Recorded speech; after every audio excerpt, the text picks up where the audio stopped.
হার্দিক হার্দিক স্লোগানে মুখরিত পুরো ওয়াংখেড়ে স্টেডিয়াম।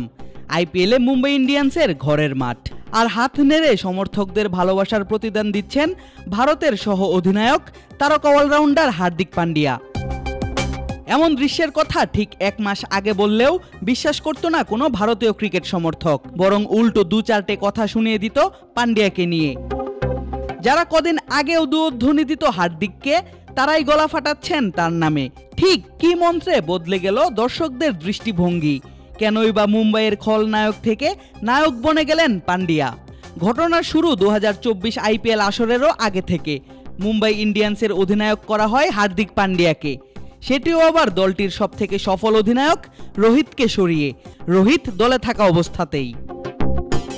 আইপিএলের নতুন ফ্র্যাঞ্চাইজি গুজরাট টাইটান্সকে টানা 2 বার নকআউটে তোলা এবং প্রথম আসরেই শিরোপা জেতানো অধিনায়ক হার্দিক বনে গেলেন ভিলেন গুজরাট এবং মুম্বাই দুই দলের সমর্থকদের কাছেই।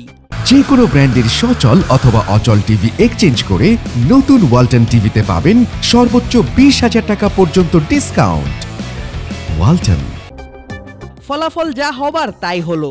নিজের জন্মস্থান গুজরাটের মাঠেই দর্শকরা দুধ্বনি দিল হার্দিকের নামে। কেউ কেউ করলো ব্যক্তিগত আক্রমণ। ভেঙে পড়ল পান্ডিয়া, সেই সাথে ভেঙে পড়ল মুম্বাই ইন্ডিয়ান্সের প্লেয়ারদের মাঝে থাকা একতাও। ২০২৪ আইপিএল আসর মুম্বাই শেষ করে পয়েন্ট টেবিলে সবার নিচে থেকে, কিন্তু হার্দিক সুযোগ পেল নিজেকে প্রমাণ করার।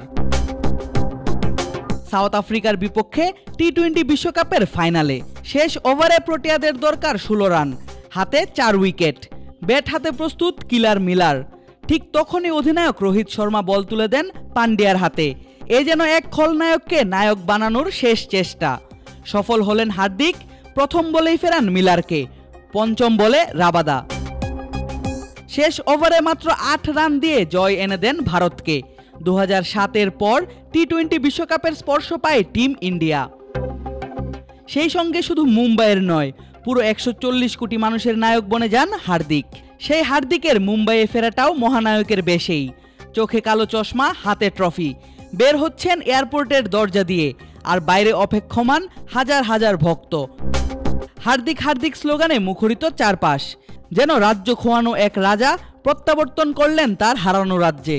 যেই মুম্বাইয়ের দর্শকরা হার্দিককে বানিয়েছিল খলনায়ক, আজ তাদের কাছেই সে মহানায়ক। যারা একসময় গ্যালারিতে বসে দিয়েছে দুধ্বনি, তাদের মুখেই উচ্চারিত হচ্ছে তার নামে স্লোগান।